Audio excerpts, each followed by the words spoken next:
हरे कृष्णा कृष्ण कृष्णा हरे हरे, हरे राम राम राम हरे हरे। नमस्कार दोस्तों, आज की इस वीडियो में हम चर्चा करेंगे श्रीमद् भगवत गीता के 14वें अध्याय के बारे में। श्रीमद् भगवत गीता के प्रथम 13 अध्याय मैंने अपने चैनल पर अपलोड कर दिए हैं। डिस्क्रिप्शन बॉक्स में दिए गए लिंक पर जाकर आप उन सभी का श्रवण कर सकते हैं। तो आइए 14वें अध्याय का श्रवण करते हैं। श्री कृष्ण बोले, फिर भी ज्ञानों में श्रेष्ठ ज्ञान मैं तुमको बताता हूँ, जिसके जानने से सारे मुनिजन मोक्ष रूप परम सिद्धि को प्राप्त हुए हैं। इस ज्ञान की सहायता से मेरे स्वरूप को प्राप्त हुए लोग सृष्टि के समय नहीं जन्मते और प्रलय काल में कष्ट नहीं पाते। हे कौन्तेय, सब कर्मों में जो मूर्तियाँ उत्पन्न होती हैं, उनकी उत्पत्ति स्थान प्रकृति से उत्पन्न सत्व, रज और तम तीनों गुण देह में रहने वाले निर्विकार आत्मा को बांध लेते हैं। हे अनग, इनमें तत्व निर्मल होने के कारण प्रकाश और निरुपद्रव है, जो प्राणी को सुख तथा ज्ञान साथ बांधता है। रोगात्मक रजोगुण से तृष्णा एवं आसक्ति उत्पन्न होती है, जो प्राणी को कर्म के साथ बांधता है। तमोगुण की उत्पत्ति अज्ञान से है। यह नम्र आलस्य निद्रा के प्राणी को बांधता है और मोह में फंसाता है। हे भारत, सत्व सुख उत्पन्न करता है, रज कर्म उत्पन्न करता है, तम सब ज्ञान को ढक प्रमाद पैदा करता है। हे भारत, सत्व गुण रज और तम को दबाकर बढ़ता है। इसी प्रकार रजव सत्व एवं तम को और तम सत्व एवं रज को दबाकर बढ़ना चाहता है। इस प्रकार रज सत्व एवं तम को और तम सत्व एवं रज को दबाकर बढ़ना चाहता है।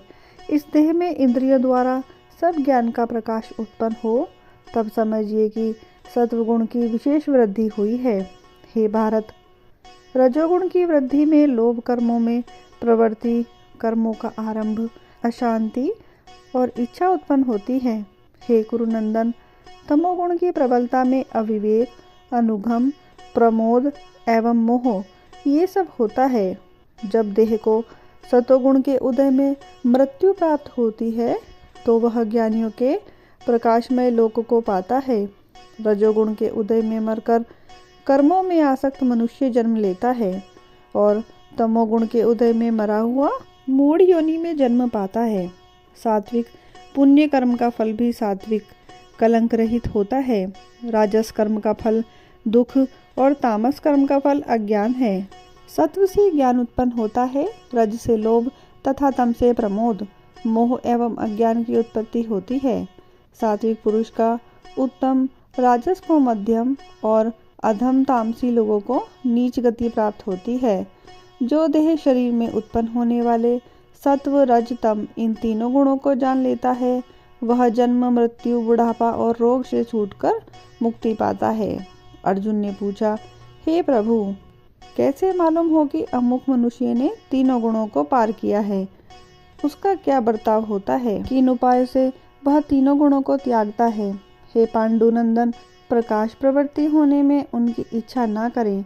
उदासीन मनुष्य के समान, जिसको सुख दुख समान है और गुणों के कर्म होते ही रहते हैं, यह जानकर जो निश्चिंत रहता है और कभी विचलित नहीं होता, जिसको सुख एवं दुख मिट्टी तथा पत्थर तथा स्वर्ण, प्रिय और अप्रिय, निंदा एवं स्तुति समान है, जो धीर है, जिसमें सभी बखेड़े छोड़ दिए हैं, उसे गुणातीत कहते हैं। जो अनन्य भक्ति से मुझे पूजता है, वह इन गुणों को जीतकर ब्रह्मा भाव को पाता है, क्योंकि ब्रह्मा का और विकार रहित मोक्ष का तथा सनातन धर्म के अखंड सुख का भंडार मैं ही हूँ। बोलिए श्री कृष्ण भगवान की जय। आइए अब 14वें अध्याय का महात्म्य के बारे में जानते हैं। श्री नारायण जी बोले, हे लक्ष्मी, उत्तर कश्मीर के सरस्वती क्षेत्र में एक विद्वान रहता था। यहाँ के राजा सूर्यवर्मा की संकल्प द्वीप के राजा के साथ प्रीति थी। एक बार राजा ने संकल्प द्वीप से बड़े कीमती जवाहरात मोती घोड़े भेजे। तब कश्मीरी राजा ने मन में विचार किया कि मैं क्या भेजूं। एक दिन राजा ने अपने मंत्री से पूछा, हम क्या भेजें? मंत्री ने कहा जो वस्तु वहाँ नहीं है वही भेजना उचित है।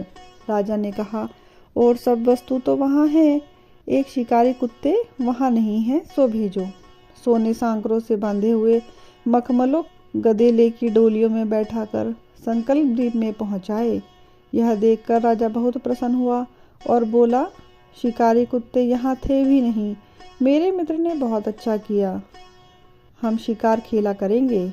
कई दिन गुजरे, तब एक दिन राजा शिकार खेलने के लिए चला और भी शिकार खेलने वाले साथ में चले। संकल द्वीप के राजा ने दूसरे राजाओं के साथ शर्त बंदी की, जिसका कुत्ता शिकार मारे सो लेवे। सब राजाओं ने अपने अपने कुत्ते छोड़े। तब एक सूसिया निकला और उसके पीछे कुत्ते दौड़े। सूसिया दूर निकल गया और कुत्ते रह गए। संकल द्वीप राजा के कुत्ते ने सूसिया को पकड़ लोगों ने शोर किया तो कुत्ता घबरा गया और सूसिया फिर भाग निकला। कुत्ते के दांत सूसिया को लगे थे। रुधिर टपकता जाए, सूसिया भागता जाए और कुत्ते पीछे रह गए। भागते भागते वन में एक कच्चा तालाब पानी से भरा था। उसके तट पर एक कुटिया थी। वहाँ एक साधु रहता था। उस तालाब में सूसिया जा गिरा और पीछे से वह कुत्ता भी जा गिरा। इतने में राजा भी घोड़ा दौड़ाकर वहाँ पहुँचा तो देखा कि दोनों तालाब में मरे पड़े हैं और देवदेही पाकर बैकुंठ को चले गए हैं। राजा को देख उन दोनों ने कहा कि राजन, तू धन्य है, तेरे ही प्रताप से हमने देवदेही पाई है। राजा ने पूछा, यह कैसे? उन दोनों ने कहा, हम नहीं जानते, इस जल के छूने से हमें देवदेही मिली है। राजा बोला, मेरे भाग्य धन्य है जो तुम्हारा उद्धार हुआ। इतना कहे दोनों बैकुंठ को गए। तब राजा ने नमस्कार करके पूछा, हे संत जी, वार्ता कहो। उस संत ने कहा, हे राजन, मेरा गुरु वहाँ रहता था, नित्य स्नान करके गीता जी के 14वें अध्याय का पाठ किया करता था। मैं भी यहाँ स्नान करके गीता का पाठ करता हूँ। राजा ने कहा, धन्य हो संत जी, आपके प्रताप से ऐसी योनियों का उद्धार हुआ है। मेरे भी धन्य भाग्य हैं जो आपका दर्शन हुआ।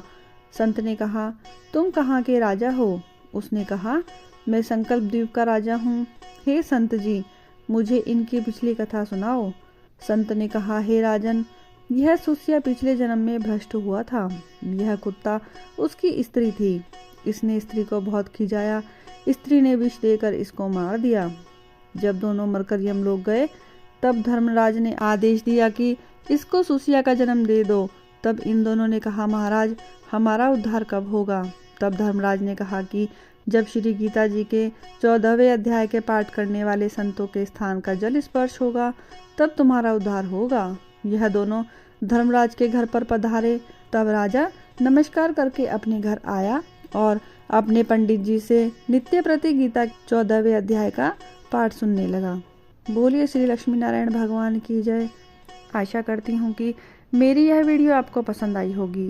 वीडियो अगर पसंद आए तो आप इसको लाइक और शेयर करना ना भूलें और मेरे चैनल को भी सब्सक्राइब कर लें। धन्यवाद।